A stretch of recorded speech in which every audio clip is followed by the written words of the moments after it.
Pakistani Christians live in a country where most people believe the wars of Bush and Blair in Afghanistan and Iraq are an attack on Islam itself.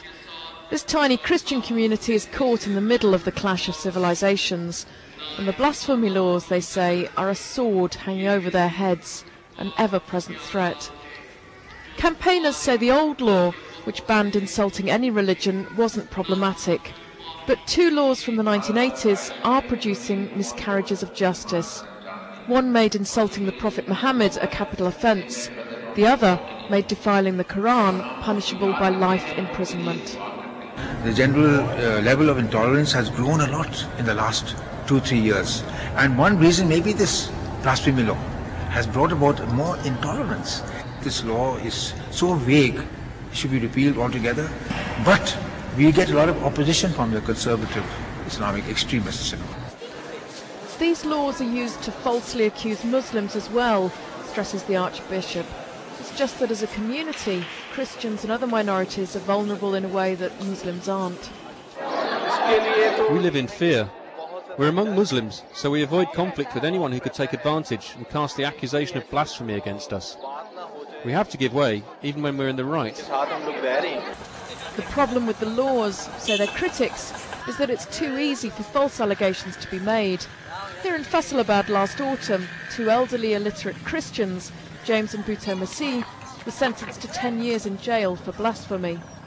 Their lawyer, Khalil Tahir, has taken me to meet the families.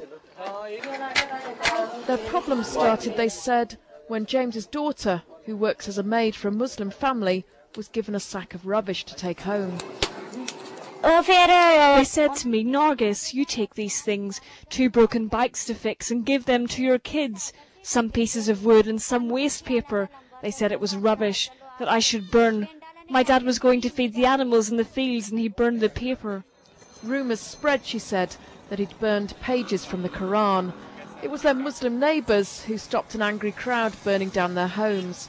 Even so, she and other Christians fled. Her father and one of his friends were arrested. Khalil Tahir says a property dispute may be behind the accusation.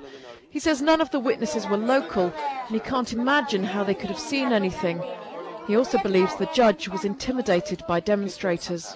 All this evidence is fictitious, frivolous and baseless. In Pakistan, you know, the fanatics can kill even to the judges. As we leave, he tells me that whenever there's an attack on Afghanistan or Iraq, there are repercussions for his community. This is written in the Quran that all the Muslims are brother wherever they are. So they feel ourselves that we and Americans, and they just feel that Bush and Tony Blair are our relatives.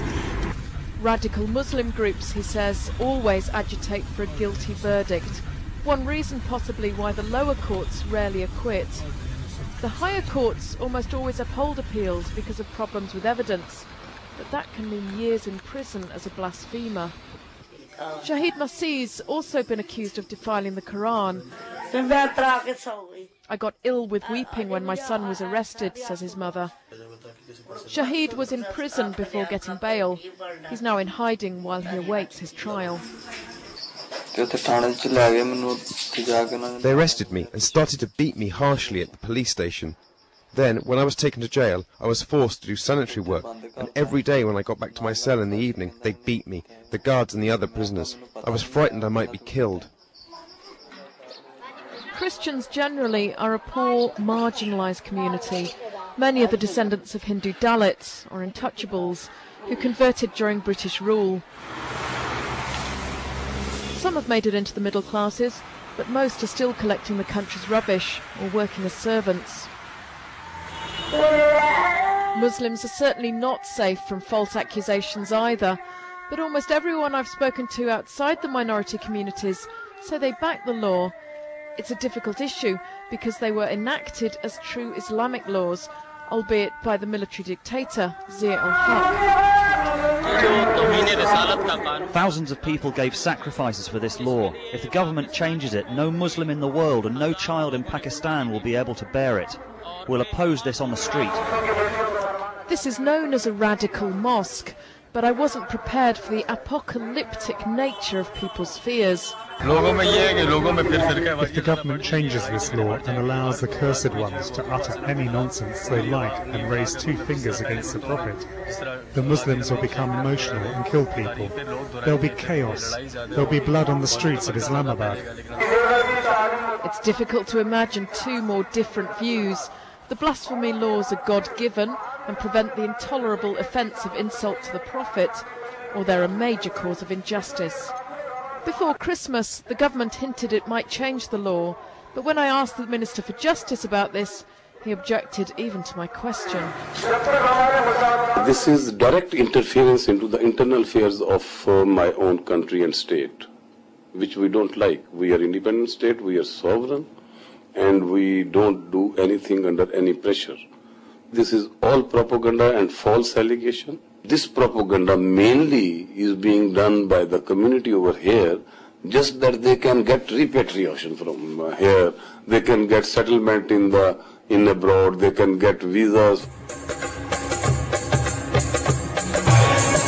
Christians and other minorities are counting on the government to change this law, but it's difficult to see anything happening soon.